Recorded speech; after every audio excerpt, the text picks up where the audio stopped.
Bismillah, in the name of God. With God's blessing.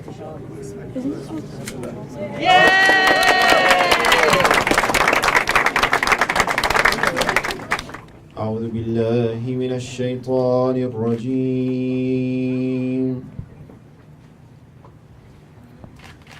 ولله ما في السماوات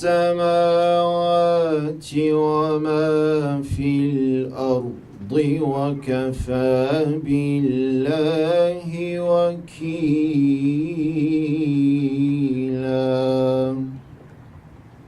First is, Alhamdulillah, we are honored by both the government officials sitting right in the front of us. We also have a leadership of CAIR. And I like to begin, and respected guests, of course. Assalamu alaikum wa rahmatullah. Ladies and gentlemen, this office is an extension and continuation of our work and staff and departments in the national office in Washington, D.C. We have 13 departments. So the Muslim community in Maryland today, with this opening, will have full and complete access to all legal services of CAIR in Washington. Once again, Assalamu alaikum, may peace be upon you, and good evening, everyone. It is my pleasure and honor to welcome you all to the grand opening celebration of the new CAIR office in Maryland. My name is Hannah Schramm. I am a youth leader, college student, and volunteer with the Council on American Islamic Relations.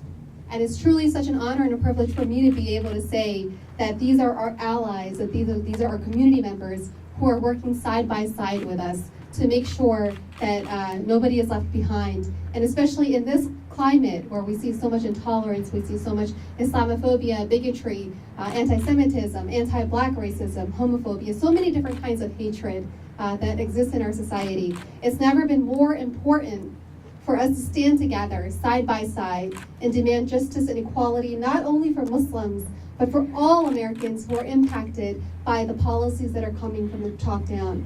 So if you're not doing things to help support this organization, because without CAIR, we actually don't have true representation, especially on a national and state and local level.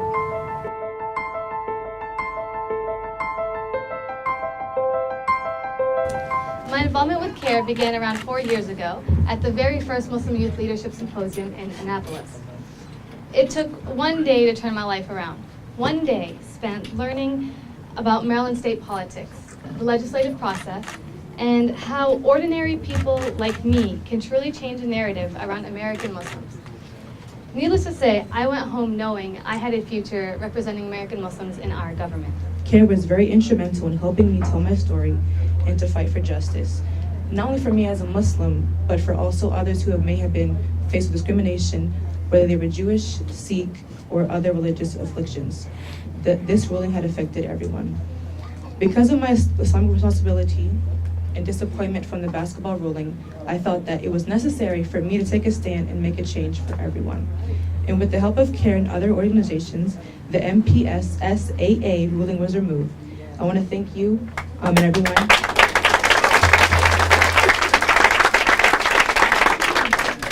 And CAIR and Dr. Chaudhry for giving me the time to speak. Thank you so much. And CAIR stepped up, and they were a representation. They were voice, social advocates for people who do not have a voice like us. And this was a time where we felt like we didn't have a voice. We didn't know where to go. So use these lessons as learning lessons to move forward. Let's stay united. Let's, spread love, empathy, tolerance, compassion, because these are the foundation principles of Islam. And through CAIR, I found my passion. Originally, I wanted to go into law school and become a lawyer, but I realized along the way that I like art more than that. So through that, and through the influence of CAIR, and through the influence of all the empowering members of Maryland and DC and Virginia, recently I was accepted into a scholarship program that uses art to advocate for minorities and to advocate issues that are in the communities. And alhamdulillah.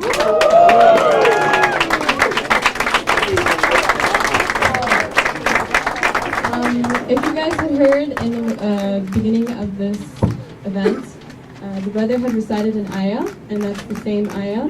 It says, "O you who believe, stand firmly for justice as witnesses to God, even though it be against yourselves."